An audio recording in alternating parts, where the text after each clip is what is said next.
Good day. Can you say something about yourself? Hello, I'm Annalyn Alarcon from Santo Niño, Palawig, Zambales. I graduated in 2 years course at Ramon Magsaysay Technological University, Associate in Computer Science. Okay, tell me about your working experience. I work in Taiwan in 3 years contract, Finnish contract. Okay, to whom? To Mr. and Mrs. Yu Fawang. Madam is 85 years old and Sir is 88 years old. Okay, how big is your employer's house? They have a 2-story, 3-story with a rooftop. Okay.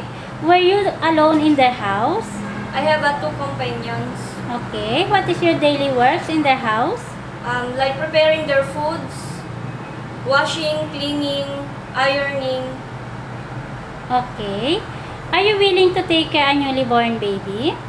Yes, I am willing. Okay. What will you do if your employer's baby crying for a long time? I'm going to sing for her or him. Okay. Can you sing one? Like twinkle, twinkle, little star, how I wonder what you are, up above. Okay. How would you handle a naughty children? I'm going to have more patience and follow what you want. Okay. Mostly in Hong Kong, the maids do the marketing. Are you willing to do it? Yes, I am willing. Okay. Do you know how to cook Chinese food? A little, like vegetables and soups. Okay. Are you willing to learn more? Yes, I am willing. Okay. Can you operate electrical appliances? I can operate like toaster, microwave. Okay. Your duties in Hong Kong will be doing all the household chores and at the same time taking care of the children. So how could you handle this kind of situation? I'm going to wake up early to do all my works, and at the same time I'll take care of the baby.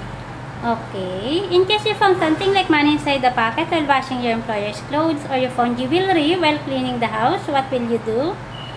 I will give it back to them so that they can trust me. Okay. Why did you choose to work in Hong Kong? To earn to earn money and to help my parents. Okay. Is it okay with you if your day off is during weekdays? Yes, it is okay. What if during your day off, then your employers ask you not to take your day off because they have visitors? So what will you do? It is okay so that at the same time I can help my employer to assist their visitors and to Okay. win their trust. Would you like to say something to your prospective employer? Hello, madam, sir. If you choose me, I am follow your rules and obey you. Okay. Are you willing to finish your contract with them? Yes, I am willing. Thank you.